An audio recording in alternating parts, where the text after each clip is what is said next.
Okay, I think we can continue since Ilya's on the call. Ilya, I'm not sure where you were when this happened, but please continue to the best of your ability. Well, I think I was responding to Casey's question, what happens. So what happens is you get an error message which says that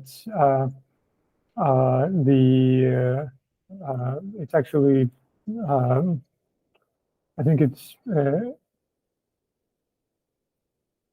it's pretty helpful because it actually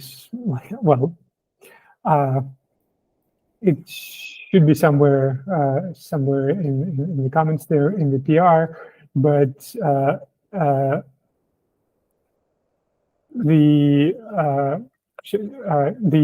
so what happens is, as part of the manager startup, all of the manager module classes get loaded, and the commands are discovered then.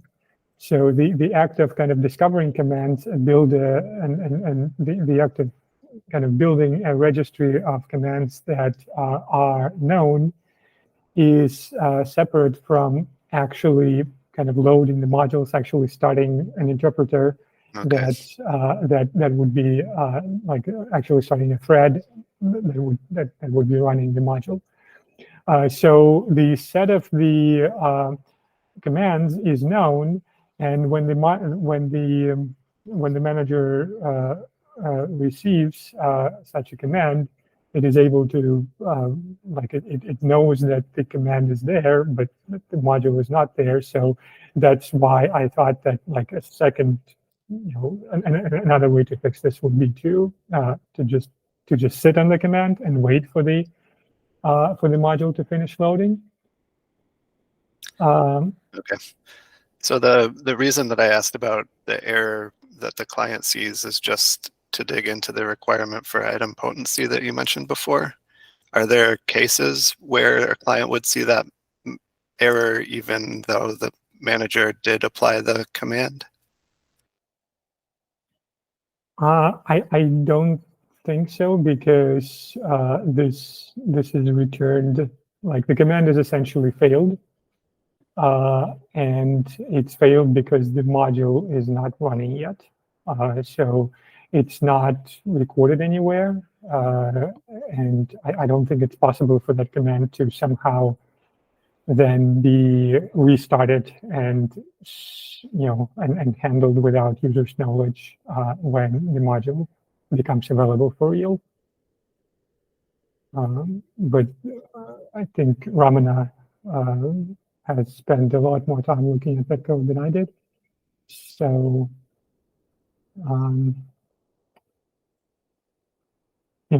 please keep me honest if I'm talking nonsense. Yeah, I mean, I didn't get the Casey's question or the final discussion. So with regards to using an idempotent command. So yeah, I'm unable to give good feedback there, but yeah, I think your inputs there, I think should be good. I think I was just thinking about the case where the client side is retrying the commands that failed on the server this way, but that might only help with the CLI and not cover other cases. Yeah, I think that assumption to me sounds correct.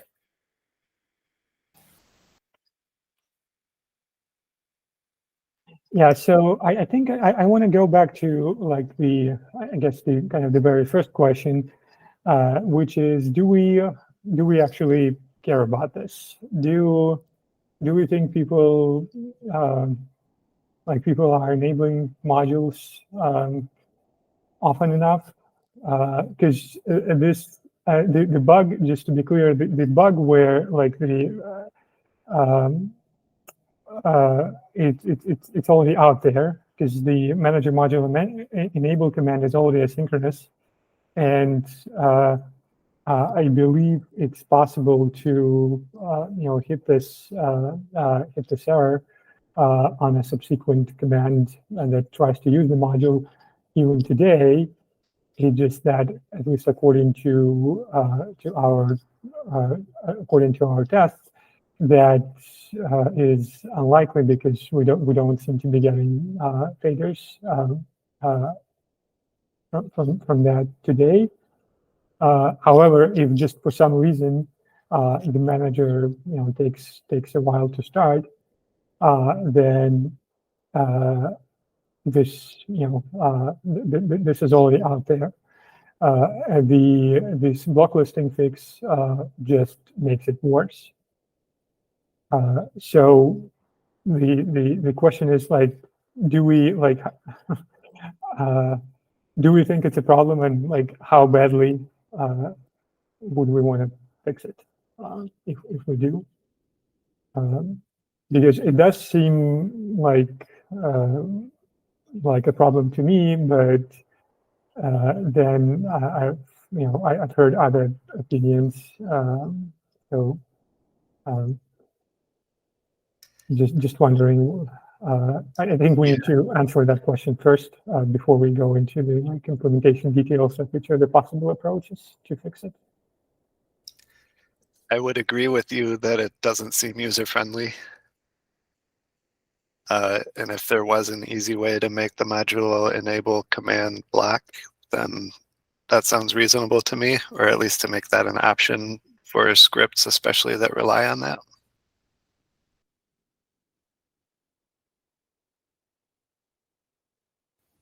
I don't think there is an easy way to make it blocking, just because of how the monitor/manager command interface works.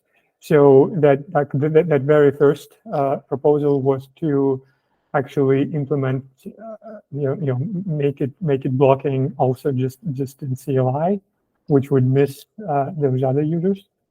So it's probably not a good idea, but then even that was kind of like even there we ran into the roadblock of the available flag in the manager map not actually not actually indicating that anything is available. So yeah.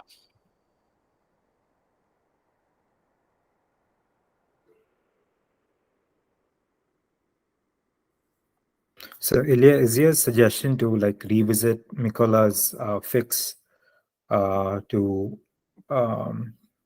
load the Python modules asynchronously when managers respawn after enabling a manager module or disabling a manager module? Well, I would definitely take a kind of a second look. So if I was, if I had to fix this, like if this was a priority, then I would definitely take a second look at that PR, because it does seem to me like this was just a workaround for some locking issues, which there might be a way to handle that better. But even as is, I think we could still load Python modules asynchronously, just as it's done today, but then delay the flipping of the available flag from where it's flipped post that fix, post that workaround, to after we know that everything is loaded. Like the fact that it's asynchronous doesn't mean that we can track it. Like it's asynchronous with respect to the threading model in the manager. It's not asynchronous to the user, or rather, we like those are two orthogonal things. It could still be asynchronous within the manager, as in like we don't block or we don't we do it we do that loading from a finisher queue as opposed to doing it directly, but we could still track the completion of that asynchronous work, and only when it's only when it's complete for all all the modules in question, only then set the available flag to true. So this would be much this would mimic what available flag did before that change that went in 2019 that you linked in the chat. Okay, so would the manager module enable command then continue to work as is, and any command post that would have to first check if the flag is available, if that specific module is available, and only then, okay. Yes, and that, by the way, that's the case today. So if you look this, it's slightly misguided because the available flag doesn't mean much, but we actually wait for that in the vstart.sh script. And I think, given that it made it into the vstart script, it's probably I'm just conjecturing, but there is probably a similar weight in Ceph Ansible and maybe in Rook, right? So people have apparently discovered that some time ago that this flag exists, and found a need to wait for it.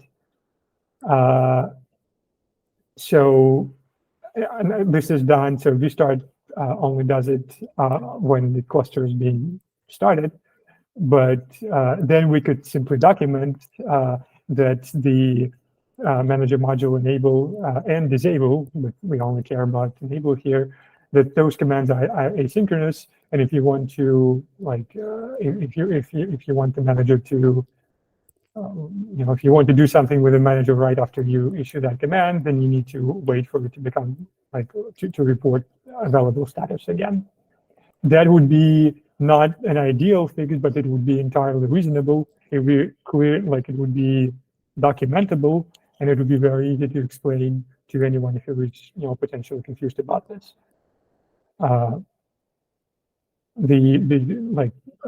Today we just don't have any way to any programmatic way to wait for a module or all modules, because that's just an extension of that, to be truly available.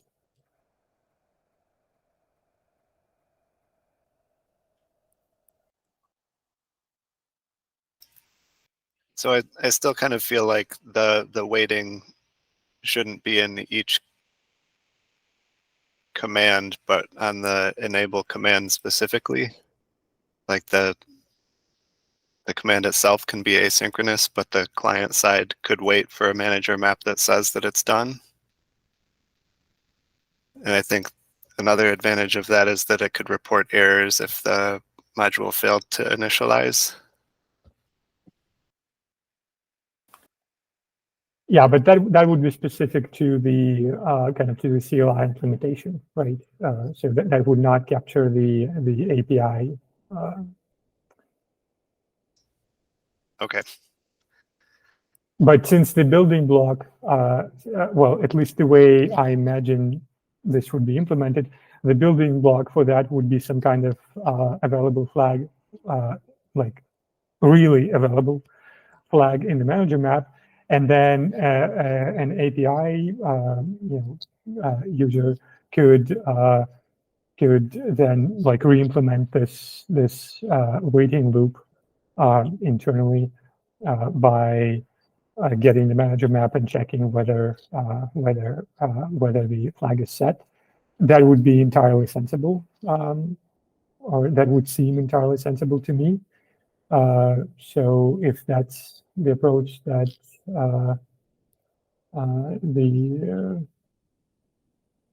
if everyone else agrees, then I think that's what we can, kind of commit to, and then discuss whether we fix the existing available flag, whether we resurrect the pre-2019 semantics there, or whether we add a new flag. But that's, that is then kind of the implementation detail. I want us to commit to an approach first. Radek, do you like it? Does that seem sensible to you? Implementing the retry loop based on some sort of state communicated by the manager map in the CLI tool, and then leaving the API consumers to re-implement that loop again based on the same manager map state directly in their code. Personally, yes, I think so. Still, I'm curious. What was the problem? What was the issues pointed out by Patrick? I will definitely want to keep him in the loop. To me, it makes sense. Still, I'm assuming that there might be a thing that I'm not aware about. That's the reason why I would like to gather feedback from Patrick as well. Yeah, unfortunately, Patrick is not here, and I don't think we have that. I don't think we have that recorded. Because we just talked about his suggestion to drive the retries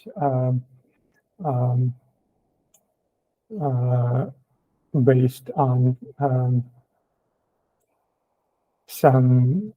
based on a return code from the manager, as opposed to based on the manager map. And I have to say I don't remember the specifics there either.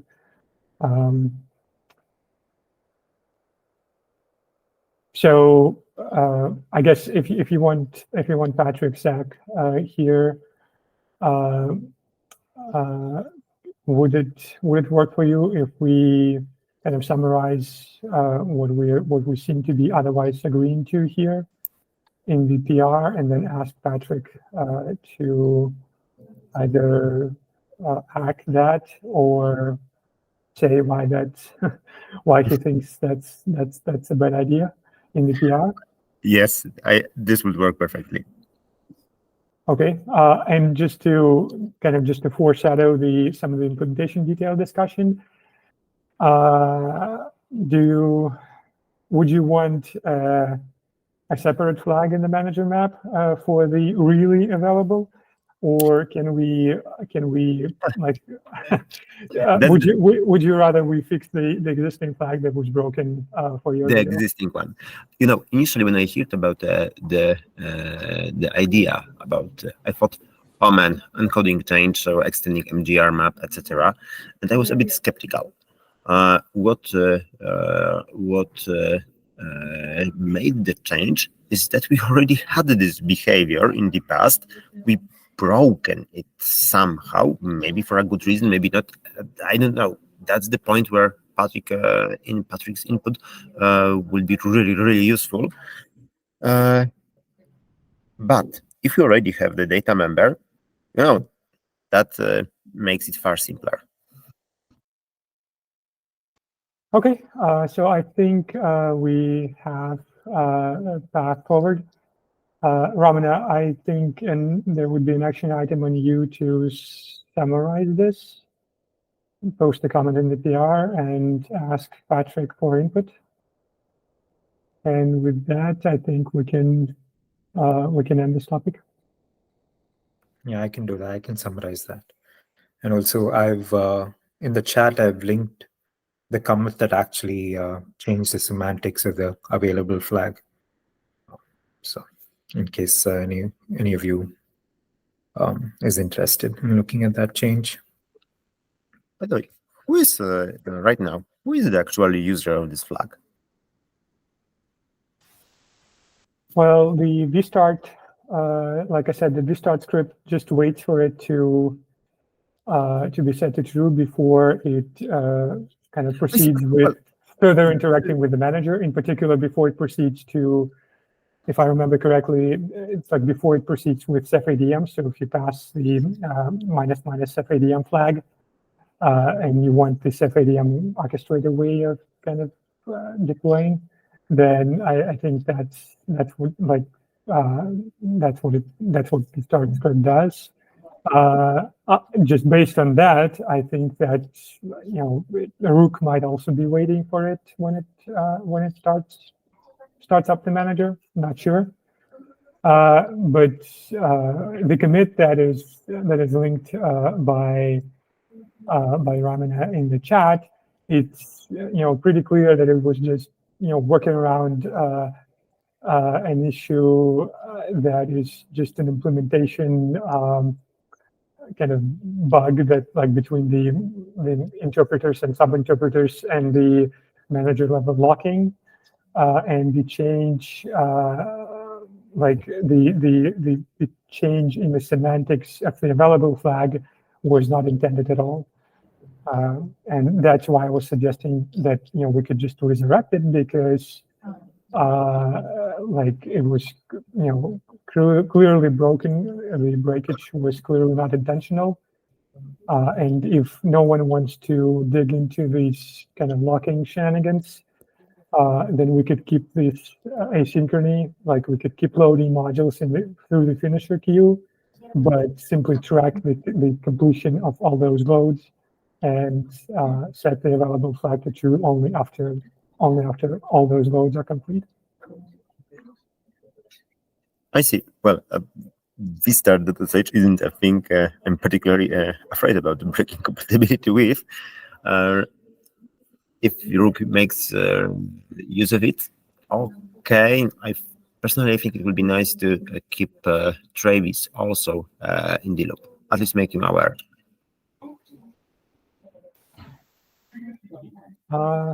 Yeah, we can do that. So I'm not sure, like, if it's actually used by Rook, and if it is, again, this doesn't the fix. I don't think any changes would be needed on the Rook side, because if we were to do this, this would mean that the flag gets set just later when the manager is really available, and like that should like that should not break anything on the Rook side. But yeah, if I guess another action item is to do a grep there, or maybe just ask Travis directly, because grepping for something like available might get a ton of false positive to sift through. Yeah, so we can just involve Travis there. But first, I think we need to like kind of agree on get internal agreement, and that includes Patrick, on how we want to proceed, and then see if there are any external users that might need to be notified about the change.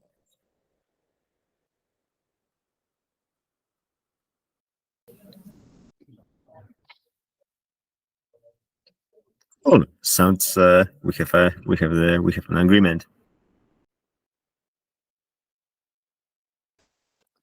All right, sounds good to me. I'm glad to finally make some progress here, because this was stuck since June or maybe July on something that has nothing to do with RBD. So it's good to move this forward. And I think that's the last topic. There was another RBD related topic, but I think it got pulled or moved to January due to a bunch of folks being on PTO. That was NVMe Fabric's high availability for NVMe ORF gateway, but that was I think we've moved it to either January or February.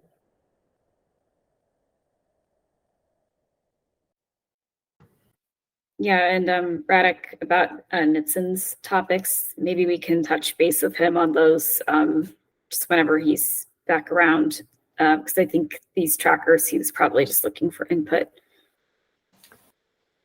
This is actually one of those trackers is actually like potentially related to or like not related, but it kind of touches on the same set of changes that went that went into the manager in 2019.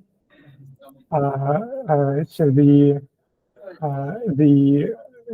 38621 tracker, the first one in that item, it actually it is related to these to the set of workarounds that were committed back then. Like this one, it's not related to it's not strictly related to loading manager modules asynchronously through the finisher queue, but it's this it's in the same area of multiple sub-interpreters not coexisting well, and the various hangs occurring here and there, which were very hard to debug. And at the end of the day, after a few tries, Sage made a decision to just completely punt on attempting to shut down manager modules and just kill the manager process instead, with no attempt to gracefully shut down any of the modules.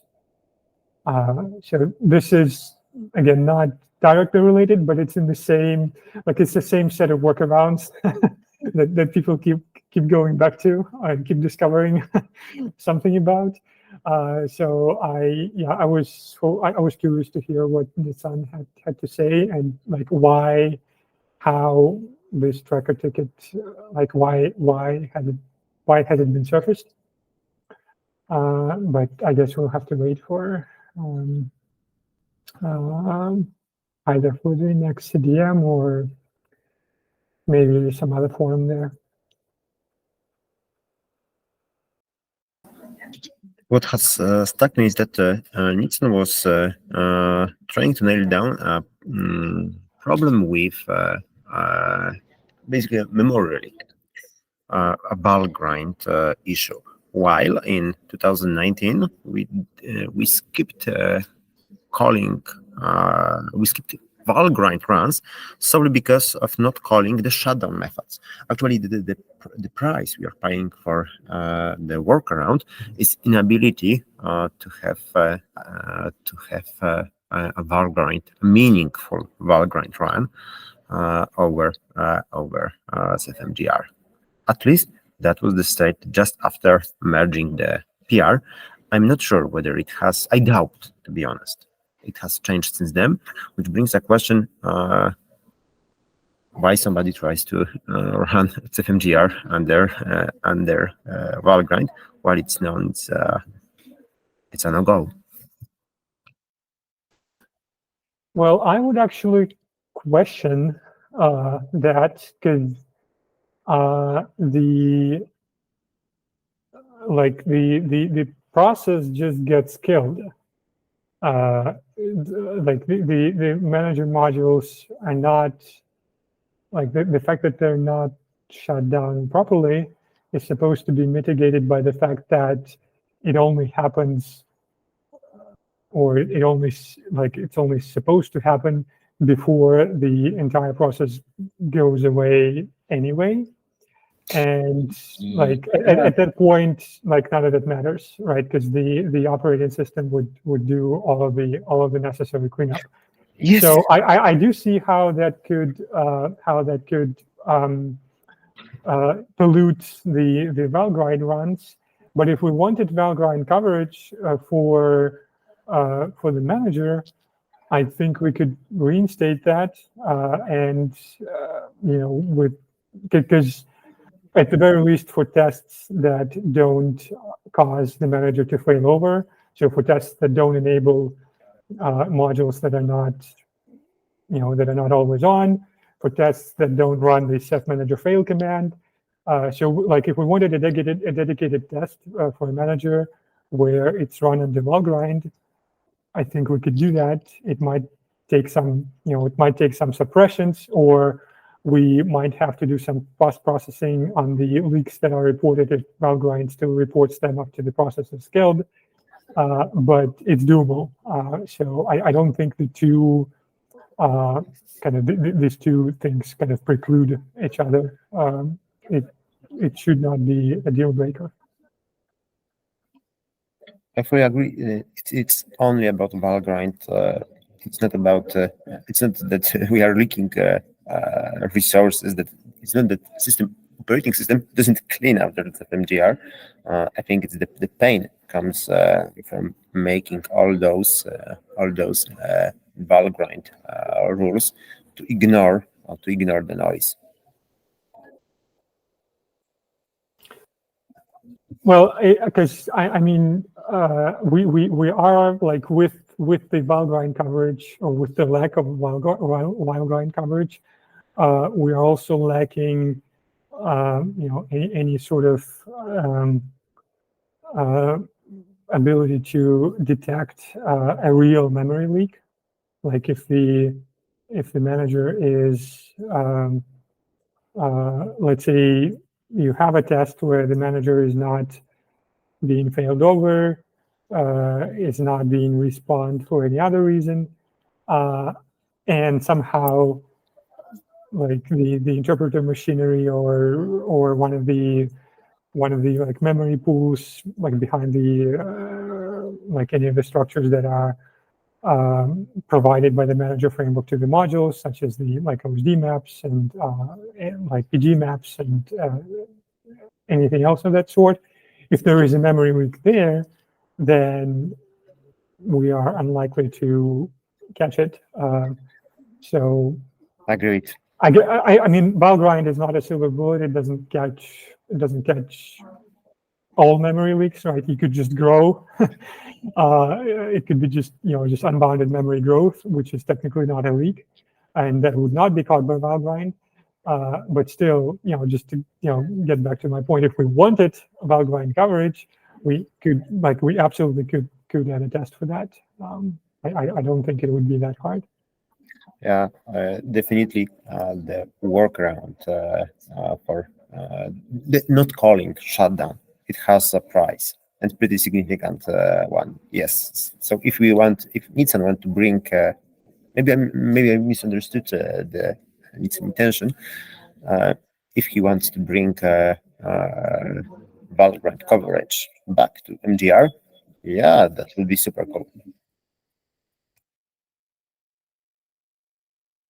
Yeah, unfortunately, yeah, we're missing Patrick, we're missing Nitsam, so We're speculating. these like manager-related discussions, end up with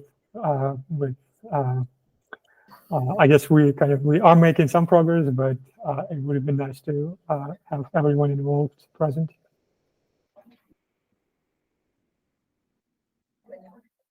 Nothing more to add.